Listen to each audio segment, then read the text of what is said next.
Welcome to the Cherry Picker, the horror movie podcast where we like to kill people, but not really. I'm your host, Zack Cherry. With me as always. Dearly beloved, we're gathered here today because you're all dead, and it's my fault. Mom, Dad, what can I say? I mean, you brought me into this world, you put a roof over my head, you fed me until I killed you. Eddie of Edward's Truth. You're always going for the long ones. Hey, there was more.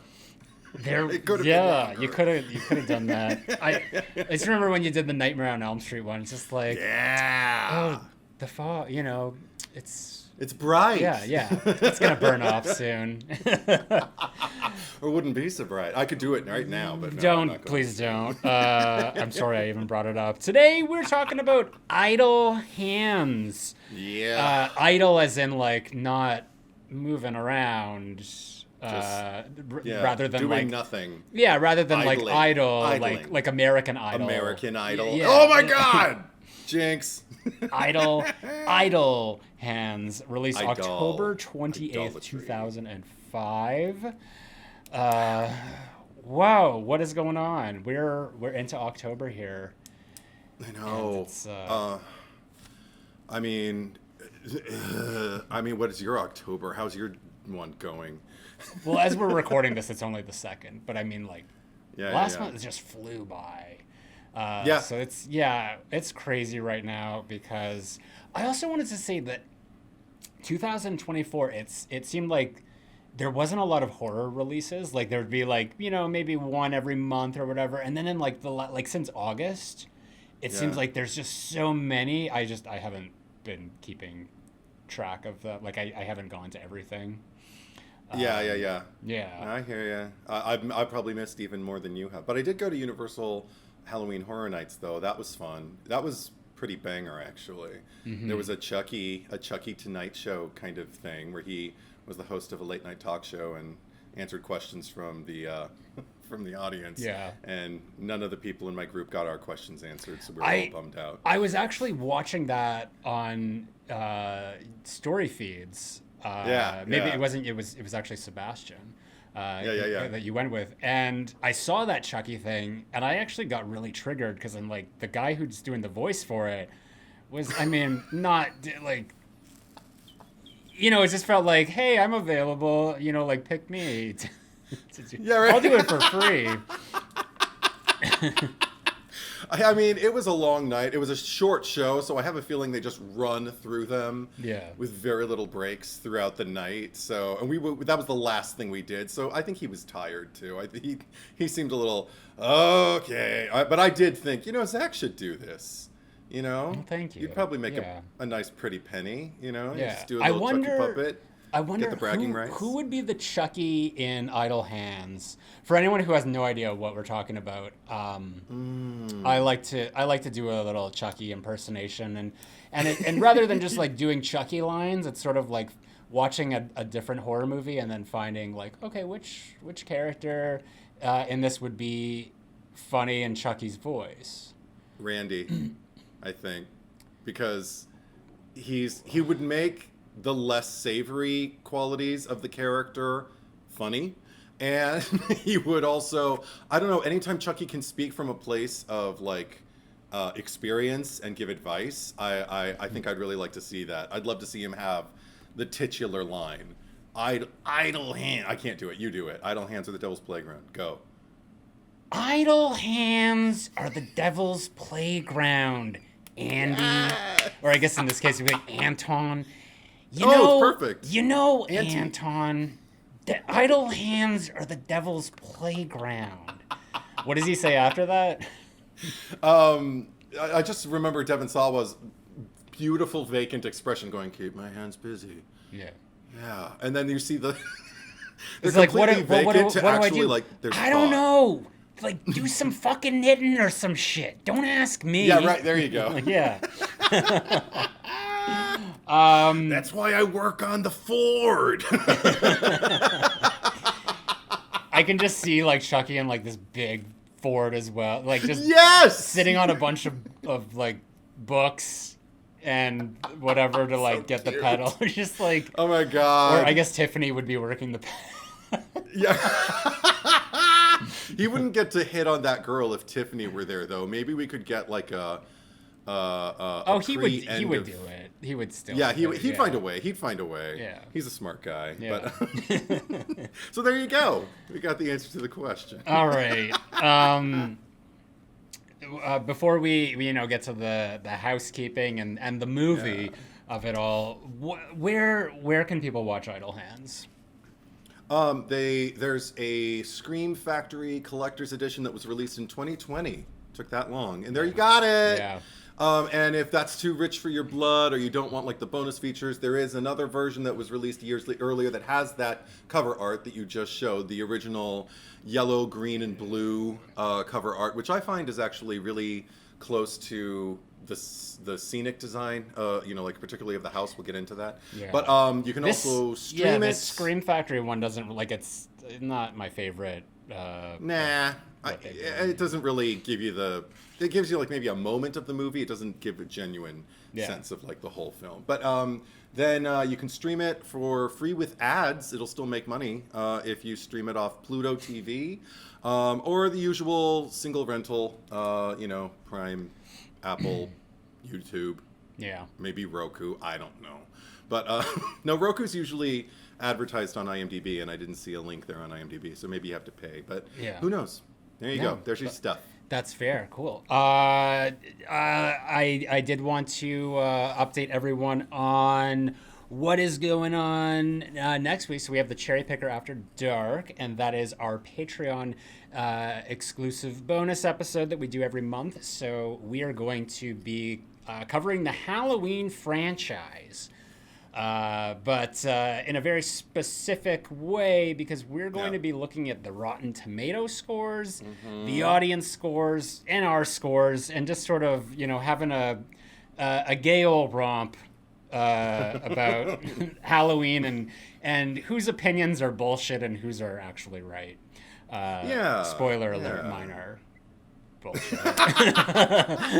As if anyone ever needed to even wonder about that. Yeah. But I like to call it Rotten Halloween Database Boxed. Cool. Because we're looking we're looking at Letterboxd too. I made the suggestion and you seemed game last week. Yeah, I mean, let's look at. I like to get all the information, all the data across the board. So I think that sounds good. So yeah, if you're new to the podcast or you've been listening to us for some time, you can head over to my Patreon. That is patreon.com/ZackCherry, ZackCherry, and subscribe at the Freddy Krueger tier. That will give you access to the Cherry Picker After Dark, as well as all of the previous episodes. I think we're up to 30 at this point. But if you are subscribed at any tier, you will get early access to all of our regular episodes, usually like 4 days before they actually air for everyone else. So yeah, if you're wanting to give back a little to the podcast because we're just so damn entertaining and charming and all that wonderful stuff, then handsome. Handsome.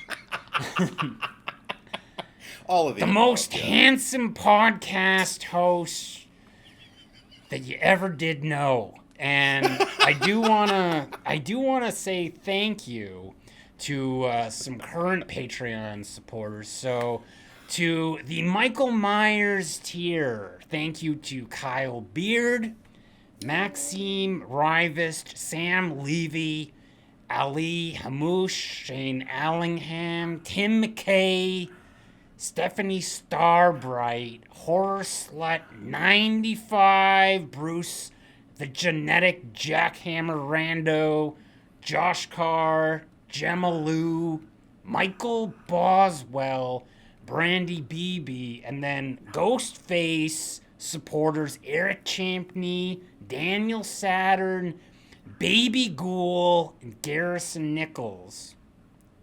Yeah. You got all of them there in the Chucky. And on top of that, I also did. I wanted to talk about a sponsor of the podcast right now, and that is Sassy Balls. Sassy Balls is a health, food, and lifestyle company based in Connecticut with recipes created over 10 years. Their snacks are handmade in micro batches with whole natural ingredients, high in protein, and taste like dessert. Merch designed with local and international artists focuses on fun, humorous, and supporting all things extreme and outrageous. And what's great about Sassy Balls is that they're actually a collaborator with me on Macabre, which is the movie that I will be shooting this November. So if you don't know about that, please, you can head over to my social medias and all that will be available at the end. But yeah, all proceeds that have anything to do with merchandise that is actually connected to Macabre right now will go towards helping us get extra funding for the movie. And that includes a special sassy ball that they made specifically for Macabre, which is called Death by Chocolate. So I'll put all the links for people to find that there, but there is merchandise that has Macabre, paraphernalia on that, and all of that. If you missed the Kickstarter campaign, where we were able to raise over $50,000, this is another chance you'll get to support us. So any little bit helps, and it is greatly appreciated. So I'm going to throw it over to you now, Edward. What is the premise of Idle Hands? I actually ripped this first couple sentences off from the actual trailer because I couldn't find one that I liked. And it's done in that, we'll see if you recognize this kind of voice. Anton Tobias never had much on his mind, and he always had time on his hands, until one of them got a mind of its own. As he slowly puts the pieces together regarding the whereabouts of his missing parents, will anyone survive the threat of his idle hands? Remember when trailers sounded like that? It makes me think of on South Park where they were making fun of the Rob Schneider movies. So there's just like this continuous like different thing, and it was like, Rob Schneider is a carrot in this 24 karat comedy gold. And it's just like him literally like as a carrot. No. And there's other where it's just like Rob Schneider is hitting the corporate world, and all these different scenarios with Rob Schneider, but it had that kind of like that zany like wacky. Yeah. Uh-huh.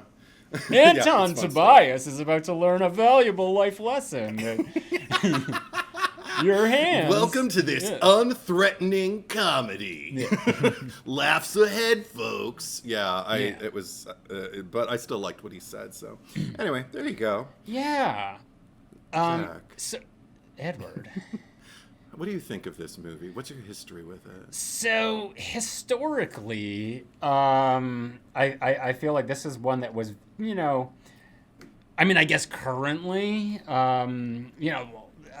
this is one that I don't watch very often, but it was one that was always kind of connected to nostalgia. And I've talked about nostalgia before and how, there are certain things that you can be nostalgic about, but they're not that great when you're looking at it like, with a different perspective on life, or just like with more years behind you and just, a little bit more mature. And then there's nostalgia for things that are just like, they were really good back then and they're still good. And I think for the most part, nostalgia is, it's like when we talked about Halloween H2O, and that's a movie that I feel, is very imperfect. And there's obviously, I hold somewhat of a torch for it, but I can see it, now and just be like, that's, got some issues. And this is a movie that I know that I did really love at one point in time, but now I'm just sort of like, oh, okay, like this isn't funny to me at all. And this is not a horror movie. I mean, it's a horror comedy, but I mean, it's the aspects of it are more comedy than anything else. And it's just like, one of those like very big, broad comedies that, if you're not finding it funny, it's probably like it's not going to be delivering to you in the horror category. I mean, maybe there's some interesting effects and stuff going on here.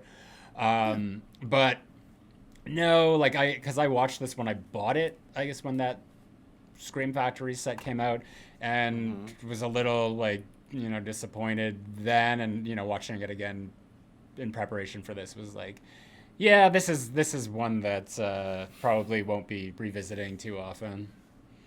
Yeah, I remember also really liking it. I'm amazed that it was 2005. I actually thought it was earlier than that. Its 2005. Release. Is it not 2005? What did you say? I didn't say anything. This is. Oh, you didn't say. Oh, at the beginning? No, it was 1999. Did I say 2005? Oh, I thought I. I did. Oh. Okay, hold on, people. Hold on. Everyone's like, okay, so we started this episode and I said Idle Hands released October 28th, 2005. So, God, okay, the curtain has lifted. So I have like on my notes here, it's like the movie that we're doing and then the release date next to it. And I guess I was kind of rushed to do this because I just updated it from whatever the last episode was. So that was Saw 2, released October 28th. I was gonna say it seemed like some shit was up. I thought it came out around the same time as Final Destination. Okay, the release date for this is April 30th, 1999. Okay, that makes more sense. Yeah, but you know what? Like, just because like I'm all for like authenticity and just being upfront, we're not gonna go back and edit that. So there's gonna be people like, what are we? We're over 15 minutes into this episode. So there's people who've been like furious for the last 15 minutes, just like, what the fuck is that guy talking about? Like, he better correct himself. And now you did. Yeah. The wish is granted. Yeah. You're there you go. welcome. No, but I mean, that happens because I'll like be listening to something. Because who knows? Maybe someone stumbled upon this podcast who's just like, I really like Idle Hands. I want to see what these two guys have to say about it. Having heard nothing that we've said before. And they're like, right off the bat, they're like, I fucking hate you. Or what if they find an Idle Hands that was released in 2005, but it's spelled IDOL Hands, and then they get really confused because we made a whole big thing about how it's not American Idle Hands. Ideal Hands, yeah. Okay, so no, this is 1999. This is pre-Final Destination, but post Casper. Right. This makes sense. That makes sense because I thought I saw it in my early 20s because I didn't see it in the theater, but I remember it was one of those things that I became curious about. I think I watched it at a friend's house, and then that made me want to buy the DVD back then. Around probably like when I was working at Suncoast, so that must have been somewhere between 2000 and 2002. And I watched it pretty often, actually. Like I have it fairly memorized. I don't have it like back to back, but I do. There were a lot of scenes that I was just kind of like muttering along, just kind of going like, oh yeah, I remember this and everything. And I understand your sentiment as far as just kind of like the nostalgia of it. I still feel it a little bit. Like it's weird. I can still get in the pocket of like 21-year-old me and just go kind of, oh, remember how funny you thought that was? And there are still some things that make me laugh. I think actually Seth Green's kind of golden in this. I think he's the saving grace because there are times where I don't think the script does them any favors, and just the level of performance, the investment that the actors are giving, saves a lot of moments from just kind of falling flat, I think. Yeah. Yeah. Does that make sense? No, it totally makes sense. That's fair. I think that the thing is like that when this came out, the stoner comedy was like a really big thing. That was like, coming out. And even if not like the stoner comedy, but like the coming of age comedy. So you had like your American Pies and your road trips and like anything that had Sean William Scott in it. But interestingly enough, worked with Devon on Final Destination. But after this, just like, all those types of things. Actually, one that comes to mind that I'm curious to watch that again now. It's not a horror movie, but it's Detroit Rock City with Edward Furlong and I forget the guy's name. The kind of dopey. He was in not another teen movie playing the riff on what's the other guy from American Pie. I forget all these people's names, but the riff on the other guy from American. No, but like that's the thing. Like all these movies. The blonde guy in Not Another Teen Movie. The one who did Dumberer and Dumberer or whatever. Not him. No, not him? not that guy. I'll find out his name. Okay. Because now I'm curious. But like it. Yeah, Detroit Rock City was one that I really loved. Lin Shaye is in it. He's Lin Shaye's son. Okay. In that movie. I never saw it, so people who are listening, I hope they know what you're talking about. I'm gonna look it up, but that was one that I always. remember the DVD cover when I used to stalk them in Suncoast. I remember that. Yeah. Here it is. Sam Huntington. Oh, okay. Yeah. Cool. Yeah, and Lin Shaye played like she was like the really religious mother, and just like wouldn't let them listen to Kiss, and they had to like the whole premise was them like. Going to Detroit because they had these tickets, and then there's like hijinks ensue, and they get separated, and all this shit happens. Like I really loved that movie. Like if I could think of like a stoner comedy, it would be that. So okay. I wonder, watching it back today, how I would feel about it. But that's like similar sentiments to Idle Hands, because like seeing it now, I'm like. Yeah, and like the horror elements, I think there's some fun horror elements to it, and that's probably the saving grace for me. But yeah, everything else I'm just like, yeah. I mean, I was happy when I saw them dark castly looking opening credits. Like, I mean, that took me back. Anytime I see something like that, it takes me back, over 20 years. And yeah. I wasn't really, like dipping into this particular kind of teen horror like all that often. This was one. I think the reason this one attracted me was because of the humor. I thought the humor in this one worked better than a lot of other movies that were emulating Scream at the time.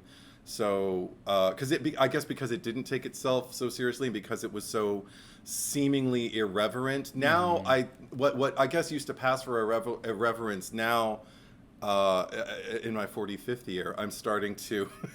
All I see is just kind of like.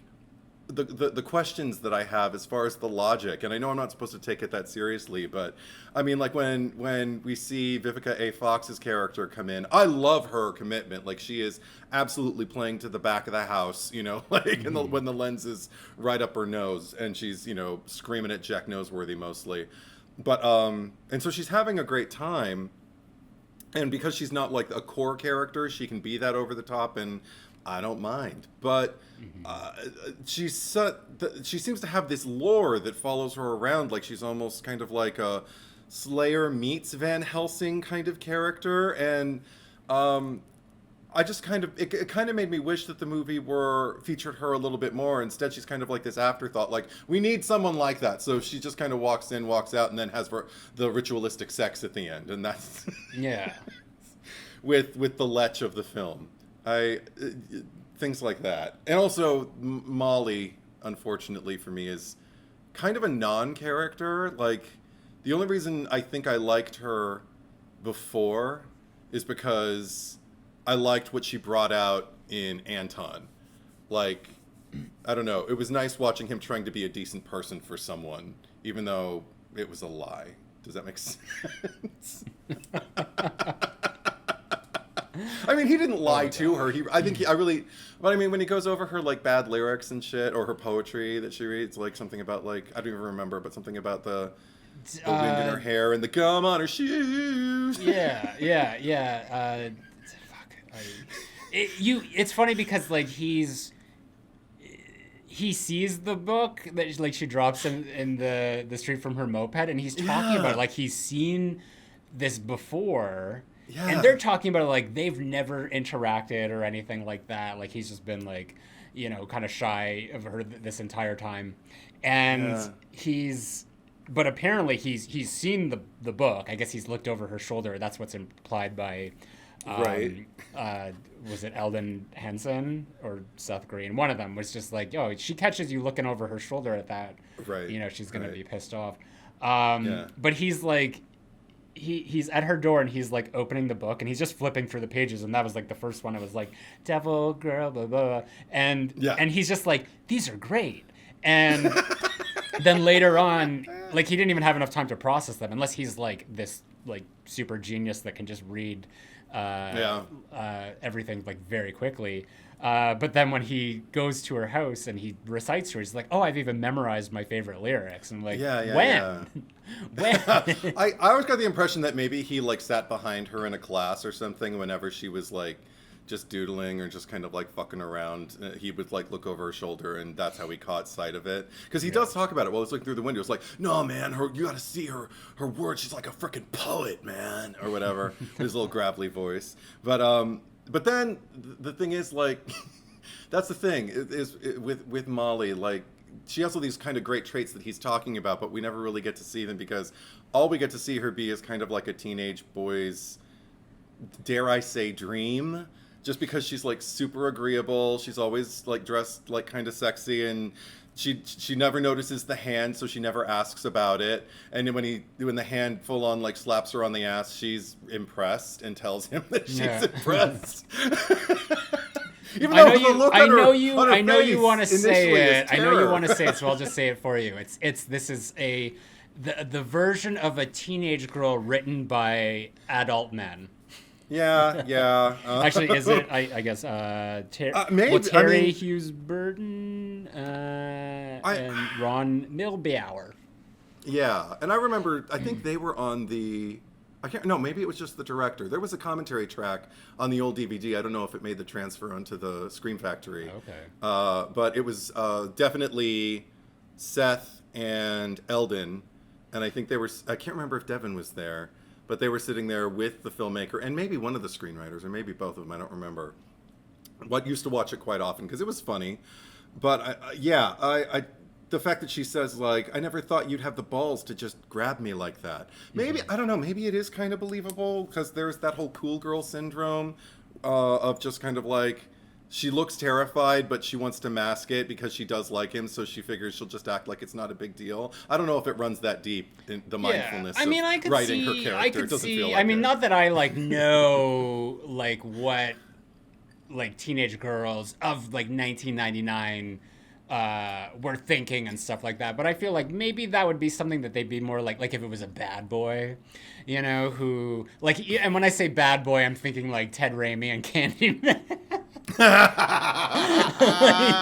But like, you know, like bad boy type archetype that would like grab her ass and she'd be like, "Oh, turn on." Whereas I feel like someone like Anton Tobias, even though like Devon Sawa was like very cute, I just like see that type of character. Like she'd probably be like what the fuck, man.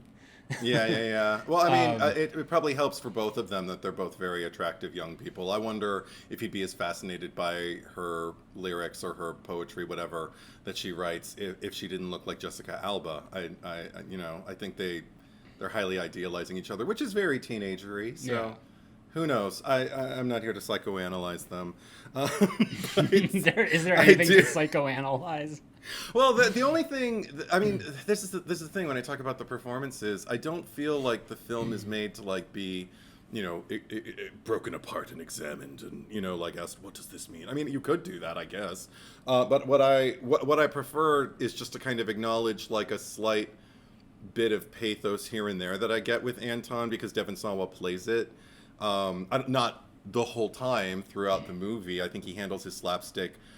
I made a note, not since Bruce Campbell in Evil Dead 2 do I believe that this hand is, you know, a separate entity that is attached to the rest of your body while you're acting. It's funny that you mention Evil Dead 2, and I'm mentioning like Al Raimi.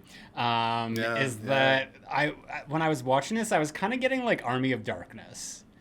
I don't know. That's what I was like. That's where my mind kept going. It's just like, this is something that I enjoyed once, and it's like super silly and ridiculous. But I'm watching it now, and it's just like, oh god, just end already. just. Oh, okay. See, that makes me think I should have seen Army of Darkness sooner. Because if you asked me, what do you want to watch? I just watched this. I'd probably watch this instead of Army of Darkness. I'm sorry if that's blasphemy to anyone who's listening, because I have the nostalgia for this, and for Army of Darkness, I think I saw it too late.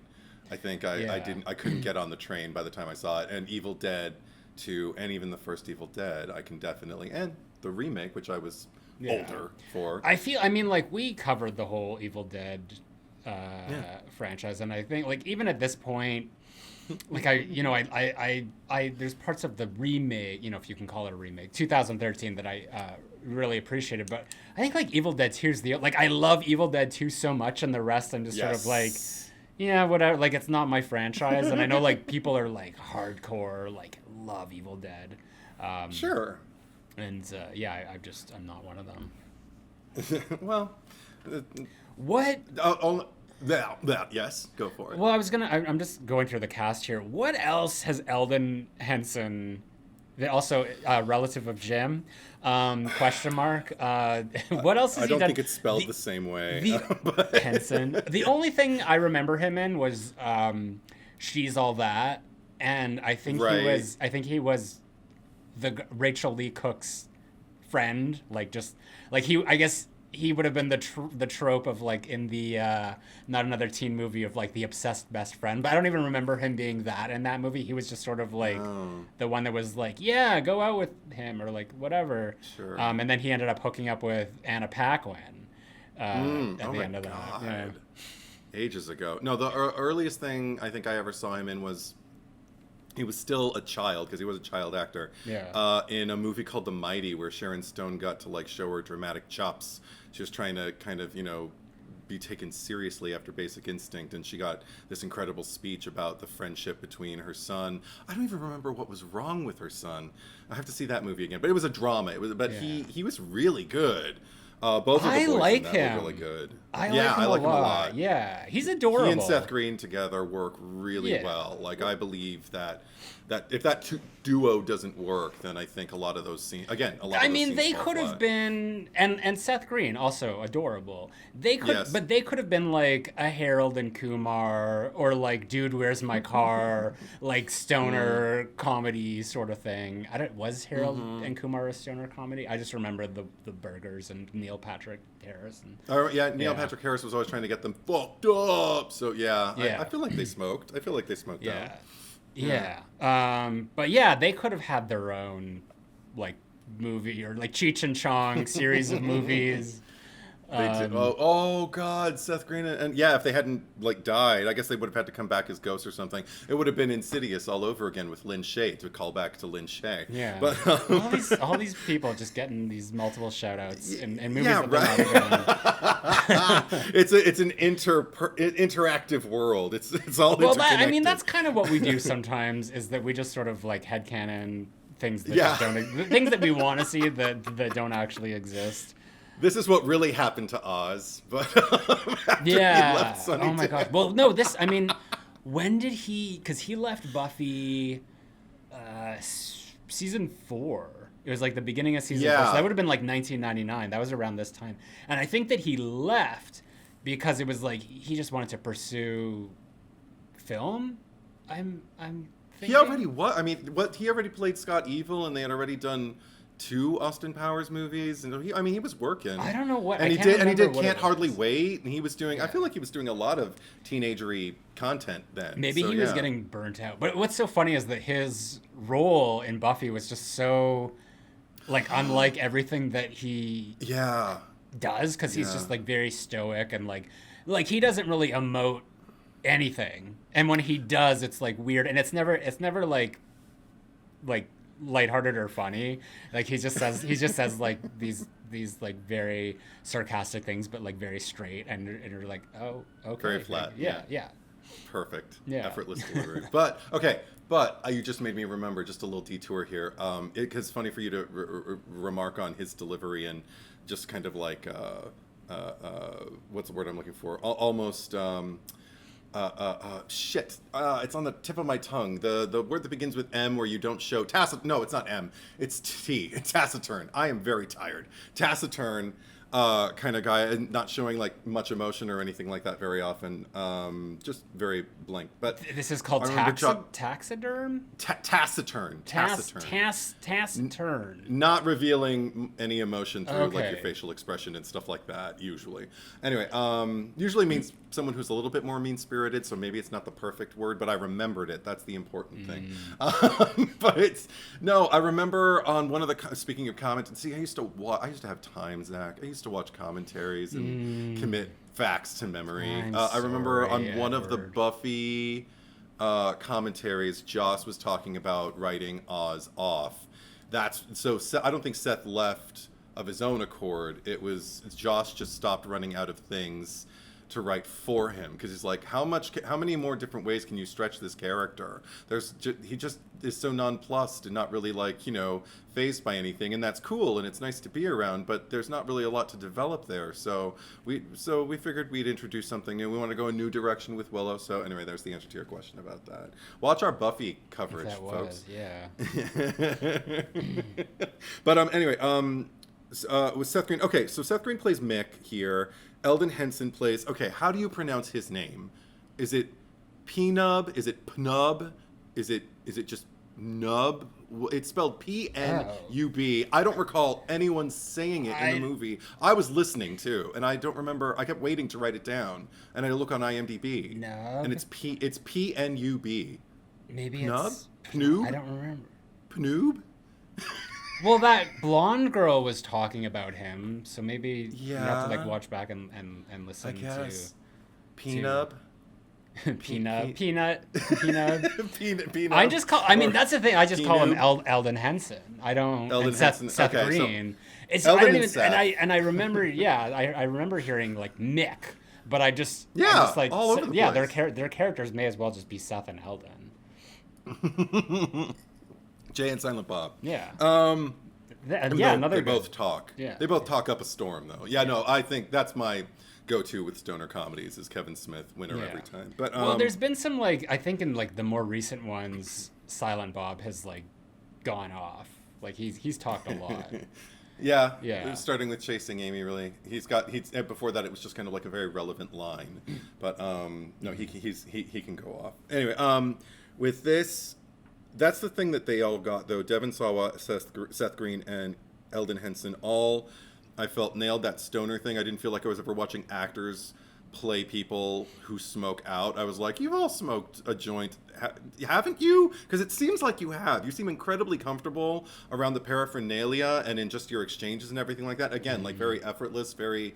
I'm not acting. I'm not like, hey, man, just very, very simple. Felt like guys who could live across the street and who you would just see sitting in lawn chairs and just kind of wave and just keep going, because you don't want to stick around too long because you'll just end up wasting the day. Well, yeah, they all had really great chemistry together, and that's a good the cast in this movie is solid, and that much can be said. And just to what you were saying, in Devon Sawa's own life around this time, and because I was listening to him on the Michael Rosenbaum podcast, Inside of You, because he was opening up about his struggles and stuff, because he disappeared for a while, and I didn't even realize it, because he just he kind of came back with a vengeance more recently. But I guess around this time, in his early 20s, he was just talking about how he really fell into a bad crowd within the industry, and started doing a lot of drinking and drugs, I assume, and because Final Destination rolled around, and he talked about that and how I believe they wanted him to come back, but he was sort of no, I'm better than this, or I could get more money or something like that. I don't remember exactly what it is, so I could be misremembering the circumstances, but I think that he, kind of had maybe a different idea of where his career was going, because he had done all these really big movies, and he was Stan and the Eminem video and all that, and he just kind of right after that he just fell off. And there's he didn't disappear right away. He was in a lot of stuff, but I mean, if you look at his filmography, I think it's between 2006 and 2009 that there's nothing. So he just kind of quit acting altogether and just went down this really bad just spiral Not Great Things, and then kind of came back. And like, because he's like, I think I want to get back into acting and sort of like turn things around, and he had to like start from the ground up again, essentially. Like, he would be in things like just making nothing and just like the worst movies too, and he talked about it. And I don't know, like, good for him. Like, I'm proud of him, like, just to like kind of get back into the horror genre too. Like, he's been in so much, like just Chucky, which by the way, R.I.P. to the TV series. Got the news last week, but you know, Chucky will live on, obviously. But he's just like, he's become like a hot commodity again, like a, you know, at least within the genre, which I think is pretty cool, because I always really enjoyed Devon Sawa, like, you know, like for movies like this and Final Destination. So yeah, 100%. And also the thing is, like, no matter what he has to do in this movie, I buy it. Like, he's got these incredible, like, Looney Tunes, like, slides. And beyond Looney Tunes, like, I mean, just, like, cartoon character, like, moments. Like, there's one moment where he's scared in his house, so he, like, takes the dog and holds the pup. I forget the dog's name. I think I wrote it down somewhere. Yeah, it's not Penub. It's... I always remember the cat's name, because he goes, Bones... Duke. It's Duke, yeah. Bones is the cat, yeah. Bones is the cat. Bones. I just love the way he says Bones. Bones? Like in a very Canadian. He throws him away. Yeah. Canadian way. Hey, Bonesy boy. But he gets the puppy, and he just kind of like hugs him like close to his face, and just kind of get this two shot of the two of them. Like, and the dog just looks completely not alarmed at all. But he does that thing when he's like, when he closes the snout, just because the breathing's still like, and he kind of like taps on the nose. No, Devon Sawa, because like he was acting from a very young age. Yeah. And that was another thing he talked about, just like, it was just one of those things that just came so naturally to him. Like, he was like, you know, really enjoyed doing it. And like, he has really good range, just like to like hit, like, I mean, you know, we don't really get to see it here because everything's so, like, you know, heightened, ridiculous. But, like, you know, like, obviously, like, in Final Destination and, like, even in Chucky, there's just, like, more dramatic and serious things. So, I think that, like, he's always enjoyable to watch. Well, I mean, because there's also there's this moment where I think it's once he realizes the hand is a problem, but it's before he swings Bones. I think he's just kind of walking across. I think he's just killed his friends, and he's just kind of like walking across the room downstairs from like the kitchen, I think, over into like the living room, and he walks straight into a beam.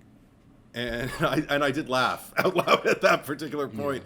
And I just thought, like, wow, that's commitment, because it sounded like it was in the room. Didn't sound like it was ADR'd, not DVR'd, ADR'd. Throwback for kids paying attention. But and then the funny thing is, like, again, his performance is what carries me back over when he goes to Molly's house, or the hand takes him to Molly's house.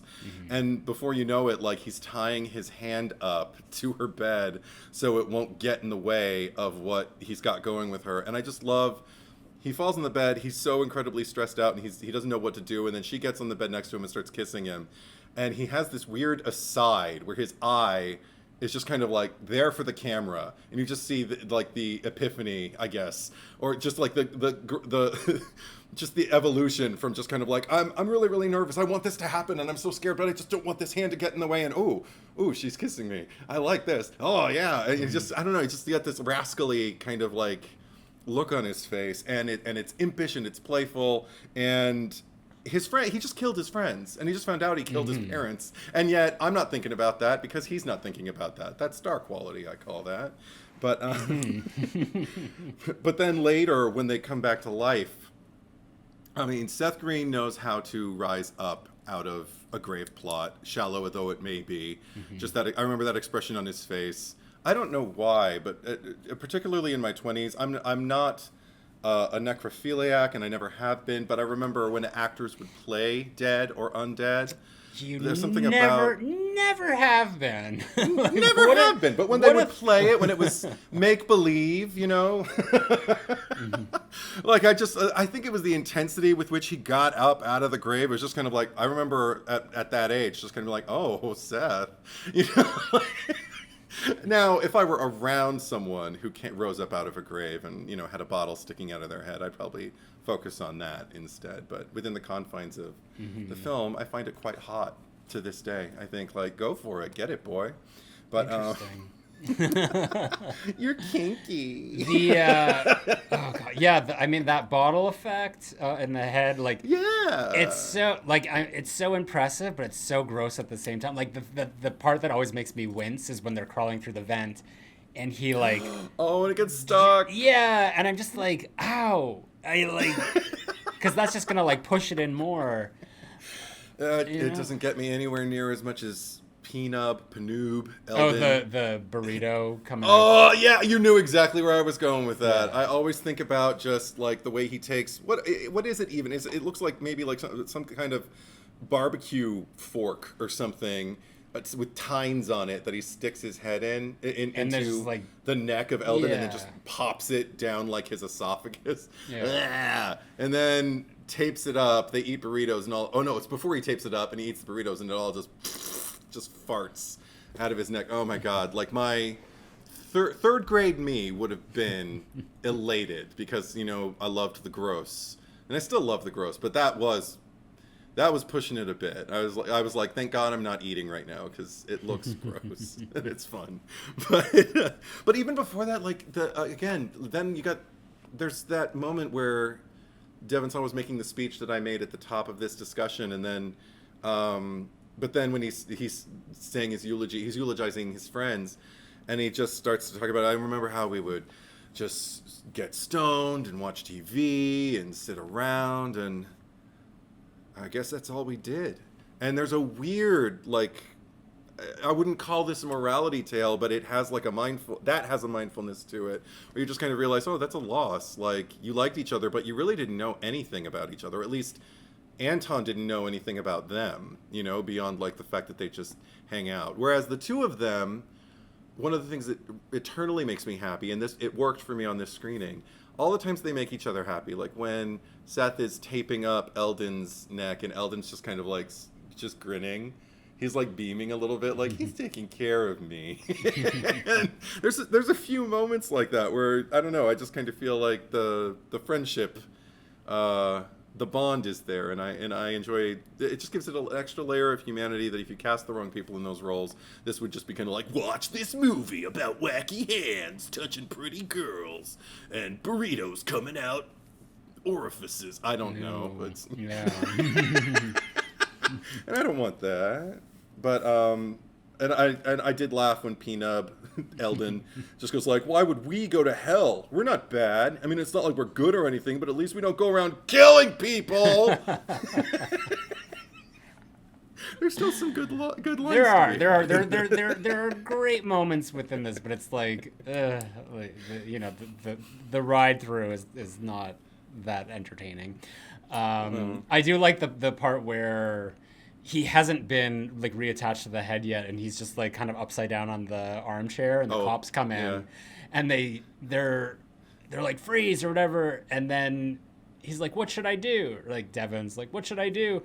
And Panoob, is about to like say something, and then the guy's like, ah, and shoots him like right in the head, and he's like, well, I was gonna say that you should just listen to the officers, but now you may as well just kill them. Right. Yes. Yeah.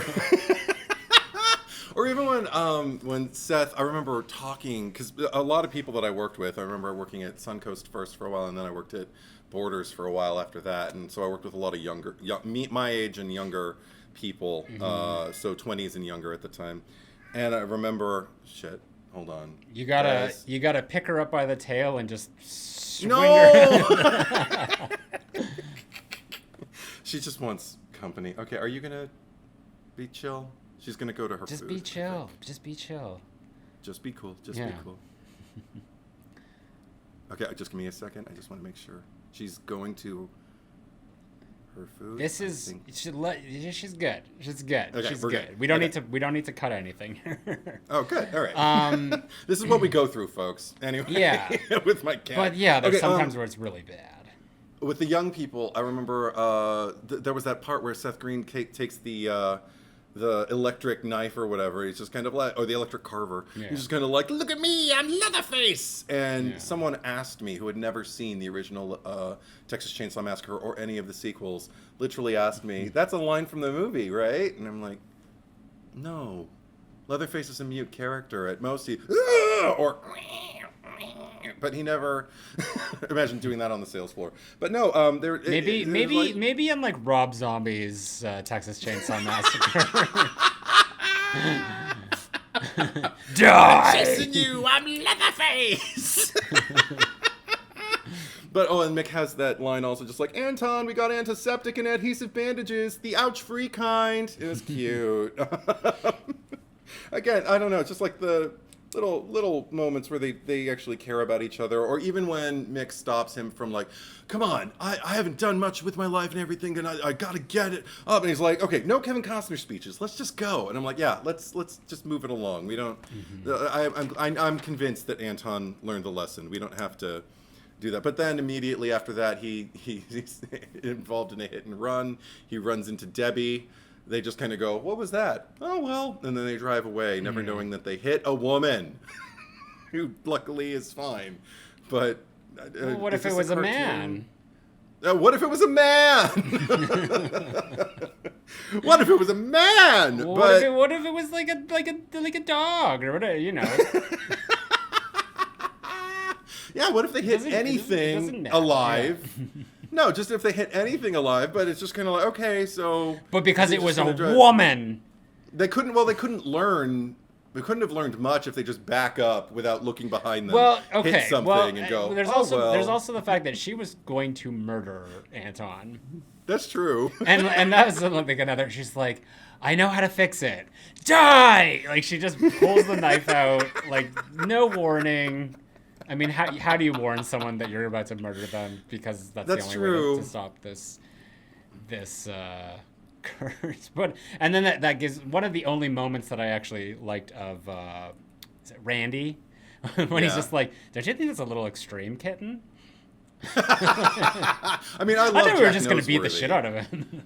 Yeah, I don't know. I haven't seen Jack Noseworthy in a hot minute, but he worked a lot around this time. I think the first thing I saw him in was the Brady Bunch movie. He played a similar role. He was a bully to Peter Brady in that. Oh, is that? And then I just watched both of them recently. Oh, really? Yeah. Oh, okay. Yeah, he's the guy who's dancing with Giovanni Ribisi's sister, Gay Ribisi, the one with all the red hair and the one who Peter likes. Yeah. Okay. Yeah. Anyway, that's remember. him. He worked a lot around this time. He was working a lot, and he's like a singer dancer who was doing like Broadway musicals after this. Mm-hmm. But I mean, and he's gross, but in this, I mean, just going up to like teenage girls, we find out that like I forget what is he? He's not. He said that he's been out of high school for 4 years, I think. Okay. Like that. Okay. Yeah. So he's a lech. He's gross. Well, he's like, still yeah. The ages girls. of all these actors are like very extremely like some of them are like like 5 or 10 years older. It's not like they're all the same age. Like I don't know how old he is, but no, I don't either. But the character. I just mean the character. No, he full on drives over that memorial of the Jungle Burger twins, whatever they called them. Yeah. And like into a crowd of people too. Like there were people like screaming and running out of the way just to get into the drive-through. I mean, maybe it's all an attempt to make it so that nobody's entirely good, but nobody's entirely bad either. Because I mean, like we said, he does get the titular line, and he's the whole reason that Anton even has the inclination to start trying to be of use and start trying to use his hands towards a means of like preventing these deaths and everything. Like he cares about something finally. So there's that. But what was okay? I have a question for you. Yeah. What was that whole principle? I guess they just needed another kill, but they were at the dance already. Offspring's playing away, and people are dancing. Jessica Alba's doing her goth girl thing. She's twisting in the light bulb. Yeah. And then we go to the principal's office where I guess allegedly the principal is sitting there in his office making a phone sex call, that one that he has to pay with his credit card for. Because that's what he did back in the day. Yeah. Yeah, it's a whole backstory though, and then like it won't clear, and then it does clear, and then it's like, oh right, and so. I wonder don't know. if there was like more like deleted scenes or something of these characters. And yeah, that I don't remember. I know there was like an alternate ending where it wasn't in like the shop class, but it was like the school pool. So I guess the faculty, but like the whole pool like kind of turned into like this gate to hell, and there was like flames and stuff. I don't know why they didn't use it. I think it was more so just they that's look right. good or something. Yeah, it's on the Blu-ray. Yeah, and it was on the original DVD too. I do remember seeing something and hearing them talk about why, but I'll be damned if I remember exactly why. I just remember, okay, but that's another thing that just seems kind of like thrown in at the 11th hour too. It's just like all of a sudden we find out from Debbie, it's like, well, if it's got its eye or whatever, if it's after your girlfriend, then it's going to be taking her to hell, by midnight. And they're like, oh, well, midnight's not like so and so many hours, so we got plenty of time. So like, no, Druish time. Druish or Druid? Or Druid. Yeah. Druid time. Sorry, I've got Spaceballs on the brain too. It's like, oh, great. Just what we need, a Druish princess. And then John Candy just goes, funny, she doesn't look Druish. Anyway, but it's Druid midnight, so it's like in 6 minutes. And all of a sudden, so like, what is that? Like, it looks, I never felt clear on the objective of the hand. I guess it just wanted to kill and create chaos and then take someone back to hell. Yeah. But we kind of found all that out as the movie was going along, and then the plans got foiled rather easily. I don't think it's like, this is not the kind of movie where I demand explanation, like there's some movies where I feel like they're, they skipped out and I needed a little bit more. This is not one of them, because I mean, Vivica A. Fox kind of says it in a way. She's just like, this is what the hand does, and it like looks for like the laziest fuck up it can find. Right. So it just somehow like, whatever this demonic entity was, it just sort of like honed in on Anton and was like, that guy. Yeah.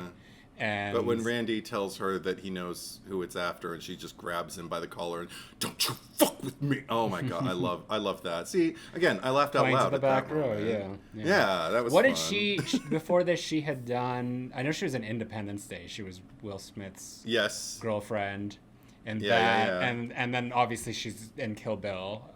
Those are the two that I remember. She was on Curb Your Enthusiasm. She was actually dating Larry David for a while. Yeah. Women love him, but apparently. Yeah. But no, I remember she was all over the place, but I remember her in Batman and Robin. She was Mr. Freeze's squeeze. Yeah. Who was like trying to kind of curry her favor with him, and he was still just hooked on his wife, and Mrs. she was going, Freeze. No, well, and just sauntered away, and that's white. She was like ice white marabou. She was like the Drew Barrymore, Debbie Mazar of Batman and Robin. 100%. Yes, that's who she was. Yeah. But sugar and spice. But I mean, again, like I know it's not supposed to be like broken apart and reasoned the blood out of, because I think if there's any clear sign. If I hadn't realized it up until that point, it's when finally the hand starts attacking from inside puppets.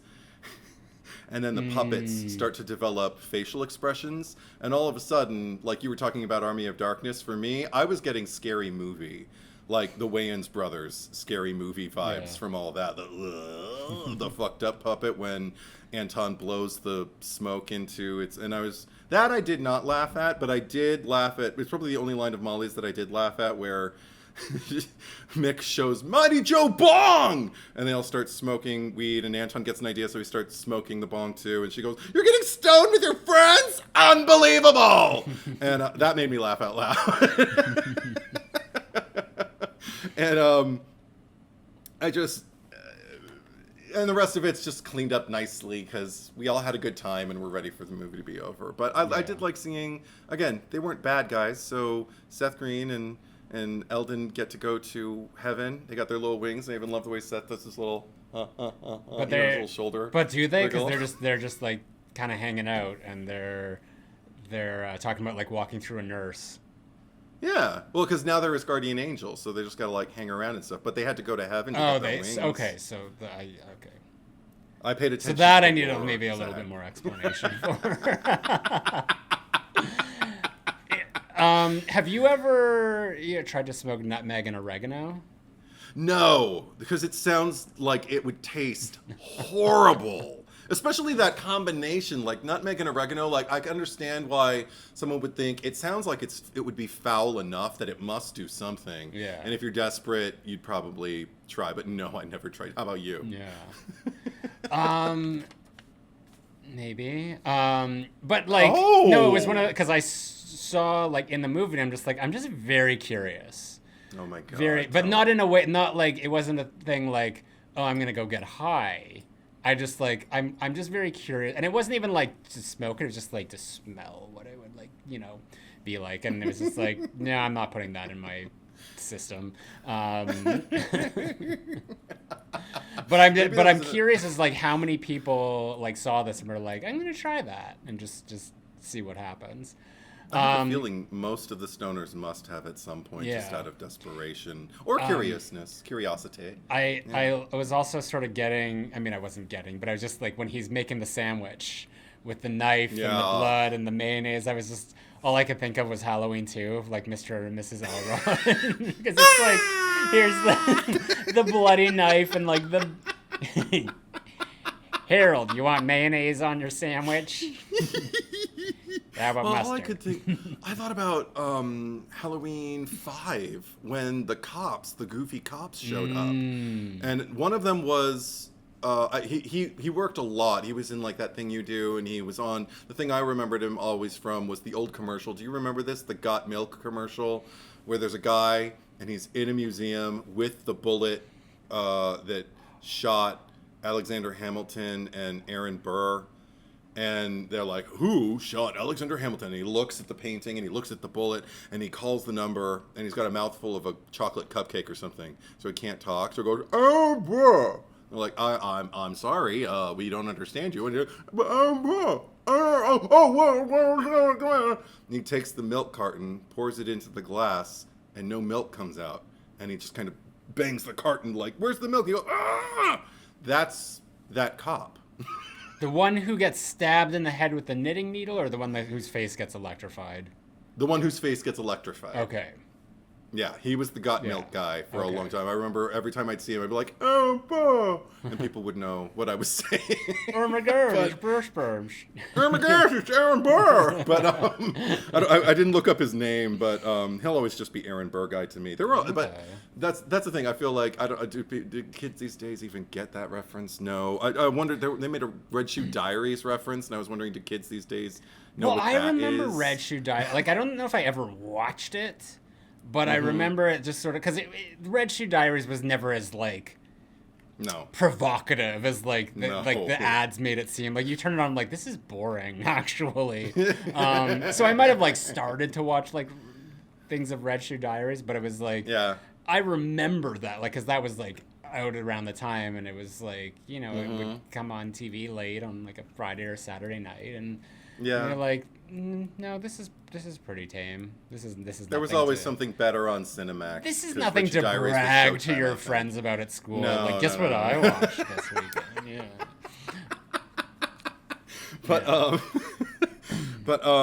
But yeah, the cops confused the fuck out of me because like they were first off incredibly corrupt. Yeah.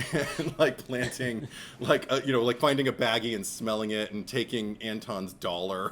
Yeah. What the fuck? We also, in terms of Halloween 5, we also have the blonde girl with the devil costume as well. Whose name was, I wrote it down. What was her name? Tanya.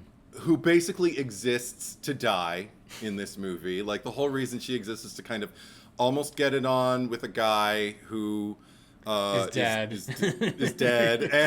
She's making out with a corpse, and Seth Green is like, dude, that's disgusting. And then she panics when she's supposed to go through the thing because her little heels going chuck, chuck, chuck, chuck, chuck with with the little fan. And you know that it's going to be the death of her because she's squealing and immobile. She's completely unable. That actress was another Melrose Place alum. Oh, wow. She played Matt's niece. Remember the one who was like playing them like after Matt's brother died, and then he had to like take custody of her, and she was just living in this 1-bedroom apartment, like this adult building, because she's like a teenage girl, and she was like playing the music really loud, and Amanda Heather Locklear came down, and like she started like arguing with her. We will always take you back to Melrose Place, kids. Always. And if you don't know, check it out on Paramount Plus. It's worth your time.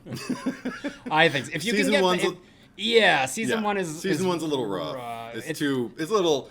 We're happening young people. We feel good. We've got wacky hijinks, and then it gets that, serious. and it's very. It can be a little saccharine, and it's very like preachy, kind of like issue of the week. Kind of like, yes, what are we tackling? So. Like the way that 90210 was like in the earlier seasons, and then they're just like, you know, like okay, Heather Locklear's here. We got Marsha Cross. Like let's just fucking. Mondays are a bitch. Very much so. It just got crazy, and then like as opposed to this week, let's learn about racism, or something like that. Oh my god. when Rhonda took Billy on that tour into Skid Row, or where did they go? And right. Well, because it all starts because he's sitting there going like, those people, because somebody like what did happen? They robbed him, or robbed. they stole? He got robbed. He's a cab driver in the first season, and the guy comes up and he robs him, and he's just like, got a light. And and that's how he's able to identify him at the end. But he like comes back to the building, and because all these people love each other, they're like they just like all gather around the courtyard. They're like, oh my god, Billy, like everything all right? And he's like, I'll tell you what, like those people better never come around. And Rhonda's like, those people. And poor Vanessa Williams from Candyman, by the way. That Vanessa Williams. Because they're just like, we don't need her on the show anymore, and they got rid of her after season 1. But that moment and at the end, because he's like able to identify him, and if you ever watched Twin Peaks, the revival, there was like a similar thing where this guy like came up and he's like, got a light, and it just like, oh my god, it's doing Melrose Place. It's like David Lynch. Borrowing from Melrose Place, from Aaron Spelling to David Lynch. Yeah. Anyway, Who would have known? Sorry, we're just like off on this fucking. I had another question in terms of just like joints and everything like that. Have you ever used dog slobber to seal a joint that you would then smoke and put in your own mouth? But I mean, I thought that was a nice touch for the character. Just to keep him incorporated with his little furry family. Yeah. Like, I mean, it took him a long time to He didn't say how many days had gone by. I don't remember if we ever find out exactly how many days have gone by. Well, I think it's just the next day, and that's what's confusing when he's like, I haven't seen my parents in a few days. Yeah. Oh, you think he's just so I think that he's just a fucking idiot. Yeah, because it's like... Or, I mean, well, okay, so, I mean... There's been times, like, you know, when I was, like, in my early 20s, because I'd, like, you know, moved out of home, and then I would, like, you know, have to move back in and then move out. And there were times where, like, in that transition where I was staying at home and I, like, worked a night job. Like, I worked at a nightclub. So I would not see my mom for days at a time. Like, we would be in the same house, but our schedules were so opposite. Like, you know, she'd go to work... you know, when I was sleeping, and like vice versa. So it's like, you know, I could say like, you know, I wouldn't see her for several days at a time. But I think in this case, he's just a fuck up idiot who's just not he doesn't paying attention. have a job. He's not going anywhere. Well, he's in school, but he's like, I think that's just he's just that stoned all the time that he's just not cognizant. And they're like, the parents are enabling all, like, they're more concerned about the fucking decorations. Well, at least the mom is. And I love the continuity of that too. When they go to the basement, there's like the Frosty the Snowman and all that shit. But, the dad is what's his name? Fred Willard. Fred Willard. Yeah. Yeah. Comedy genius. Yeah. And I love the the line at the beginning, because they're just like, the mom's like, oh, it's probably just our little scooter. And then he's like, don't call him that. Like, Anton wouldn't scoot his little behind out of bed to do anything. Yeah. I was trying to. She looked really familiar to me, and I looked her up. Her name's Connie Ray, the actress who plays the mom. Couldn't find a lot of stuff that I saw her in, but she did tons of television. So maybe I just saw her. Maybe she was on Melrose in a handful of shows. She's got she's got tons of credits. So she's probably just somebody who was always around. But I just want to give her a shout out. I love. Just in terms of like other aspects of the movie, I love the score by Graham Revell when it's there. Child's Play. And The Craft, yeah. No, I love that. Like, dude, I can't even fucking. I don't have an ear for it, but like, yeah, it's playing at the start over the cast credits, and that you mentioned Dark Castle, and it kind of gave me a little of that. Oh, Dark Castle, like they upped it, because I don't know I guess they've like put out the Orphan movies or whatever, but I went to their Wikipedia and they completely changed their logo. It's this basic nothing, and it's just like, really, like they had the coolest logo. Oh man. Yeah. What is it now? What is it? It's just like this, like I don't even know how to describe it. It's like shaded on like one side. It's like a cube that's sort of like a castle tower or something, but like going from like what it was with like this facade of this gothic castle that like every time it would kind of go in at the beginning of any of their movies. It's like when Warner Brothers tried to update from the Shield that we all associate with Warner Brothers now still, but they went and they did like that weird little kind of television-shaped, old school, like television, boxy, television-shaped thing with like a weird bunch of dots that looked like W, kind of. If it ain't broke, don't fix it, is what I always say. But I also love, I mentioned earlier, just like the production design. One thing that I loved about, it's not really, it doesn't translate to the exteriors. This obviously had, not a huge budget, and most of their stuff went into the practical effects and the talent, it seems. Yeah. So when they have a controlled set, like the interior of the house, one thing that I appreciated was the use of color, because the backdrop is pretty much oranges, yellows, and greens. So red is basically introduced when blood is present, or when they want to do a shaft of red light on something. Yeah. And I think that's the background. I think that's, the backyard after he's buried everyone. I think he's awash in red light for that. But also the blue, the use of blue, like it really stands out because it's usually just the writing. That's glowing blue, like look, I'm under the bed, or look under the bed, or whatever. Yeah, it definitely has. It's a very unique visual style, and that's one thing that I appreciated about it, and that's probably one thing that sort of made it a movie that's still talked about this far into the future, because I don't know how well it holds up comedy wise, at least for people like you and I. Because we're kind of stuck up, but it's definitely it's a movie that I'll never forget what it looks like. Yeah, and that is something that I would say is a huge accomplishment for them. Yeah, I think so too. I mean, ultimately, again, it was kind of 50-50 for me with the jokes. A lot of them worked, and a lot of them they didn't work because I laughed, but they worked because I sat there and went, oh, that. I don't find that really, really funny structurally, but I'm impressed with the delivery. That when you can be outside and just admire the workmanship, the craftsmanship of the performers. But I mean, I would still I'm not going to watch it as often as I did then. It feels very, very much like a part of the time in my life, back when I was in my 19 to early 20s, but I could see myself, If I met somebody who had never seen it before and wanted to see it around like Halloween this time next year, I'd show it to them. I'd sit them down and go like, okay, but I'd make sure we had something else probably afterwards in case it wasn't their cup of tea. That's what it is. I'm so like interested maybe 3 to stars, 3.5. Yeah, I'm just interested to like know you at that time in your life. Just like, who is Edward 25 years ago? You know? Oh my God! I mean, you really want to? No, we don't have time. For that. Yeah, that's a whole cherry picker after dark. Yeah, it really is. But yeah, in a nutshell, I was discovering my mind. Let's put it that way.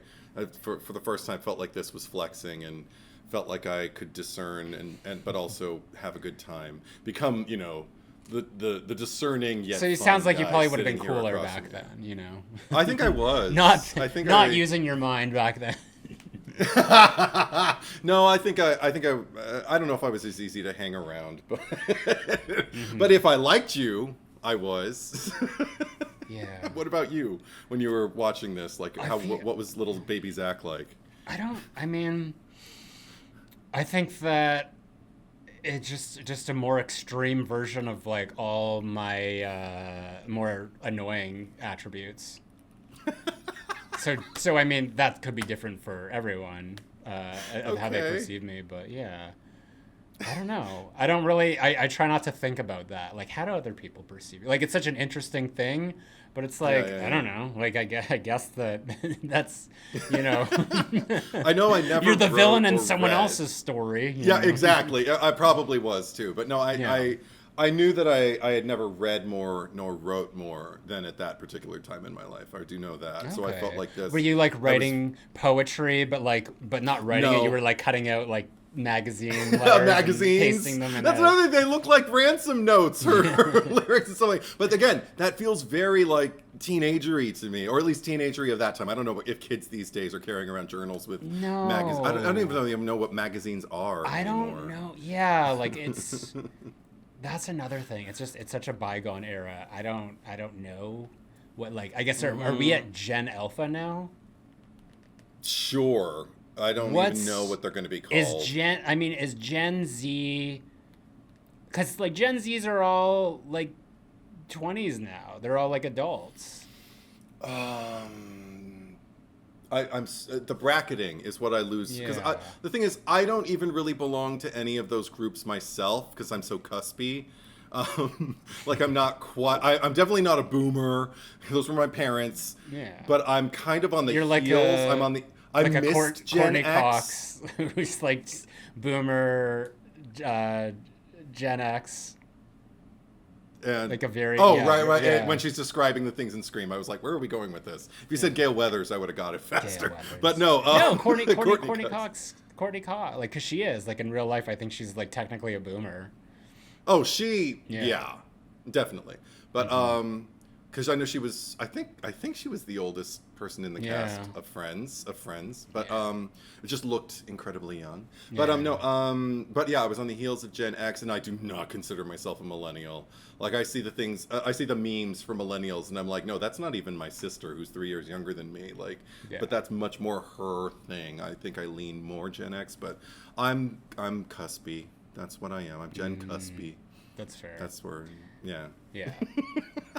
No, I don't. It's strange because I mean, like, and that's the thing. Like, all the new horror movies that are coming out right now are kind of like the ones that are more like those are going to be these people's idle hands and whatnot. I don't even know what is a horror comedy that has come out recently that I would sort of like classify as being similar to this. I just saw something. Well, see, it didn't have... I guess it had some silly moments, but it was not a horror comedy. But I just saw Tarot for the first time. Oh, God. I know. Are we ever going to do an episode on that? I would if you wanted to, but... I feel like, I mean, that might be one of those episodes that it's like... Where we're I mean, and excuse me for saying, I don't think that's a very good movie at all. That and I don't and that might be because of factors that have nothing to do with the creative team that are involved in it, because it seems like there was some intention put forth to make something really special, and I just don't think that the execution worked out the way that they wanted it. But it's one of those movies that I'm just like, oh, I could talk shit about this. I could too. I mean, I was crafting a Letterboxd review, and I just thought, like, the first thing I thought about, just in terms of, like, again, the age range of the people we were focusing on mostly were all these younger people, and I thought the first line I typed and then I deleted because it seemed kind of harsh, but I'll share the draft with you. Think bodies, bodies, bodies, only less clever, less entertaining, and less dangerous, something like that. Yeah. And well, I think they were college age too. They weren't high school. Well, I mean, were they full on teenager in Bodies, Bodies, Bodies? No, they seemed they were cuspy to me too. Yeah. Yeah, I thought they were. Yeah. So, but I mean, that was. But you mean it's not a teenage comedy? You mean it's not a teenage horror comedy? Yeah. No, I mean, but just young people. I mean, the young people are going to get older and older for me as the years go by. You're like that Matthew McConaughey. What does he say? It's just they just. Oh no! What, from Dazed and Confused? Yeah. What is the line? No. I get older, but they stay the same, something like that. That's the good thing about high school girls. Something like that. I mean, Chucky saying it doesn't make it any better, but it makes it easier to laugh at. But that's a Randy line from this movie, not from Scream. I love Randy from Scream. Randy from this movie is I mean, just the disgusting grin on his face when Vivica A. Fox is laying there on the pavement after she's been hit by a truck, and he just kind of looks up and looks around like, I'm gonna give her mouth to mouth, and I'm just like, ew, you're gross, I hate you. But I like Jack Noseworthy. Okay. Well, having said that, maybe it's time that we should move along. So let's get to the cherry picker. It's not like we killed him. On purpose. First order of business, who is our cherry on top? I mean, he basically carries the movie, not alone because Seth and Eldon are so great. Mm-hmm. Have we ever given it to more than one person? I don't know. We've given it to a dog. We've given it to... That's true. Single white female, right? We gave it to Buddy the dog. I'm sure we've had some other, like, very strict... That's the thing. It's like there aren't any strict rules when it comes to the... cherry on top. We might have given it to two people before. Sometimes we don't even give it to the character. We just give it to the actor. But I would go for Mick and Penub. Okay, as long as Devon Sawa gets a shout out, because I think he does a very, very good job. They're the ones that I think of when I think of this movie. More than anything, yeah. So they're and you can't really have one. That's the thing about those two characters. You can't really have one without the other, and that's to their credit. Like, I wouldn't want them to be separated. I love that all their screen time basically is together, and if not, then like the moments where Peanut is with what's her name, little devil girl, that Seth Green's like just around the corner and he's gonna come right in and just go, it's illegal. And that's why you can't do this. Mm-hmm. Oh, and also wait, just shout out real quick because we didn't even bring him up. The hand performer of the possessed hand, Christopher Hart, he deserves an honorable mention just because he's the hand that did Thing in the Addams Family movies. Oh, and yeah, he's that's his whole gig, is being a hand. And so he's also sort of like green screened out. Is that like he just wears like a green sort of thing and they just yeah, basically. And also he's in Angel, the series with David Boreanaz. In season 1, there was an episode called I Fall to Pieces. He's the hands in I Fall to Pieces. Now, I thought that meant he would be... it's not credited to him, so it might be somebody else, but I thought he might also be the hand in the magic shop when Buffy's on a loop. Oh, the mummy hand, yeah. Yeah, and it keeps escaping. Maybe he just wasn't credited, but because he's not on IMDb. I looked. I thought, oh, that'd be fun, but he's if you need a hand guy, he's your guy. Just wanted to need a hand job. You know who they call Christopher Hart. Hart. It? Yes. Hart. Wolfram and Hart. Yeah. Wolfram and Hart. If you need a hand job, Handy J's. Oh my God, let's move on. So last week we asked you who deserves to die the most in Saw 2. I nominated Xavier. Edward, you nominated Eric Matthews across Patreon, Instagram, and YouTube. 664 for Xavier and 160 for Eric Matthews. Thanks for showing up, guys. What the Gale? This is tough. This is a tough one because I absolutely hate both of them. Yeah. Thomas Baker, Eric, because if he had listened to Jigsaw's words, he would have been with his son and not falling into a trap. Welshman, police brutality, I choose Xavier. He was just an all-around POS drug dealer on the side, and then too chicken shit to do his own test. It is funny that he threw Amanda in, though. Bet she was not expecting that. LMAO. You can blame the poison, but by the end, he was just completely nuts and a liability, so it's good he died. Matthews may be a bit of a dirty cop, but as far as we know, he only set up people who actually deserved it. It is truly aggravating how he let his emotions get the best of him when all he had to do was wait. But ultimately, I believe he deserves a second chance rather than Xavier. I also don't blame him, though, for what he did. He thought his son was in danger, and John was being vague as hell. Also, to put his life in the hands of someone else and the way he died is just unfair, in my opinion. This is a long one. I don't like the later Saw movies because of how many traps there are that are either rigged or you don't have a say in the matter and have to rely on someone else to save you. That makes zero sense to me for what Jigsaw's trying to accomplish. Like the insurance guy who killed all those people. The fuck was that? And slow-ass motherfucker Jeff. Don't get me started on him. All right. I don't know why I'm doing the Chucky, because I'm just not even committing. I don't either. I'm not committing to it 100%, so it's like it's half-assed Chucky. Hey, I mean, you were... Jesse, I can do better. Jesse D, I'm torn on this. Xavier was a literal pile of shit. No doubt. But Matthews was fucking up so bad the entire movie. First, he said horrible stuff to his son. I'm going to read this really fast because it's long. First, he said horrible stuff to his son and then got upset he was kidnapped and only felt bad because he felt guilty about the last conversation they had.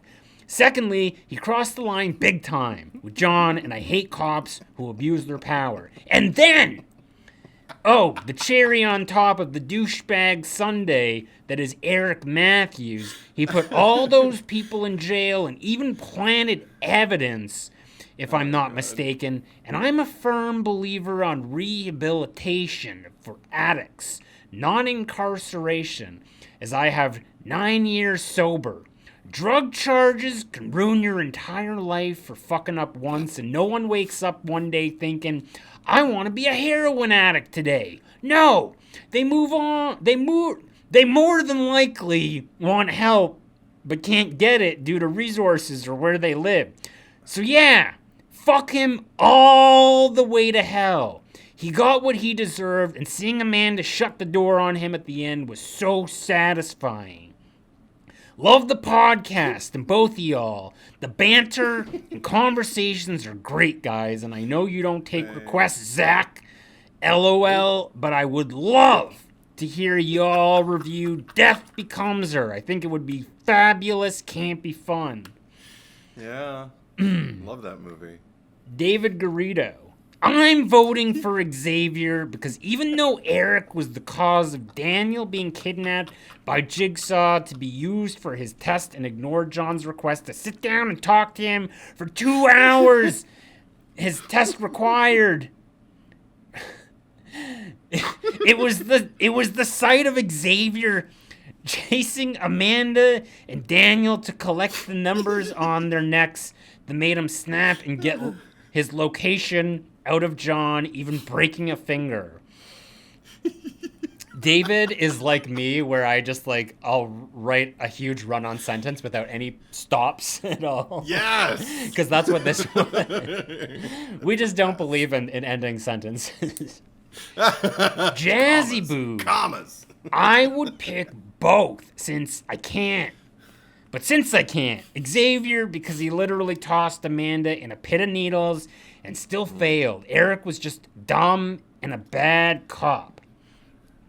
I mean, Spidey fan, Eric was a bad cop in the past, but from what I could see, he was trying to turn over a new leaf, requesting to have a desk job, ending his affair. The rage was still inside him. The rage is inside.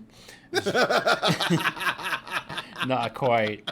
The rage was still inside him, but I think he was trying to fight it. Xavier tried to cheat his way through. At every turn, he didn't want to do teamwork, so even if he got all the numbers, he wouldn't know the order. Xavier was a psycho who wouldn't even listen to the rules, let alone heed them, so he gets my vote. Yay. Jackie Simmons. What do you mean, yay? That was against your... I like it. Okay. I don't have to, boo, if you didn't vote for me. It's cool. What do they say at the end of Dangerous Liaisons when they're hissing at her? Woo, woo. Woo, woo. Woo. And they all tap their fans against their box seats. Yeah. Woo, woo. Oh my God, it's the gayest thing ever. And she stumbles away. Anyway, go on. Yeah, she stumbles away. Yeah. Jackie Simmons. Xavier, he was so uncooperative and wasted valuable time being a jerk for the hell of it. Had he just told everyone when he figured out how to open the safe, instead of chasing them around with a knife, anyone still alive at that point would have survived. His selfishness got him killed. Eric Matthews was already living a sad sack life due to his poor decision-making. Blue Box, Xavier, such an annoying a-hole. Just shut up. Just shut up. Denise. Easy choice, Eric. If he had listened to Jigsaw, he actually could have saved his son. And also, he acted like a asshole through the whole movie. John Carlos McMaster. Hey. Now, I'm not saying I cut Eric some slack because I was a big New Kids on the Block fan when I was 9, and Donnie was my favorite. The fact is, Xavier was such a huge asshole. James Morant. Xavier, definitely. Oh, that's it? Was so unlikable. Woo. I'm enjoying seeing John Carlos's responses to your James Bond reviews, which are just so fucking unnecessary. Come on, Edward. Samos. I'm citing the Jared Leto clause and voting for Donnie Wahlberg. Oh. What does Donnie Wahlberg done some shit? I didn't even know. I had to have it explained to me. But yeah, it sounds like he's kind of a shithead. We'll leave it at that. If people want to research it, they can. Let's get through this story. Matty Ice, Xavier, because he threw Amanda into his trap and didn't help Addison's dumbass. If he just wasn't a greedy psychopath and explained what he learned, they could have had a higher chance of survival, or at least him and Eric could have teamed up on Amanda whenever she'd at some point reveal herself and gotten out of the house. Also, thinking 20 years later, what house has a whole tunnel system and a giant men's restroom underneath it? Lastly, to quote Christine Baranski from The Grinch, the muscles. Is that how she says it? The muscles. The more like muscles. that. like he needs to call me. Yeah, right.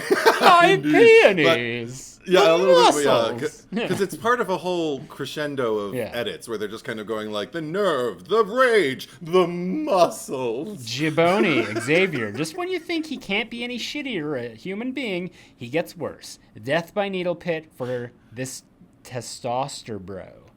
Silent Saturn.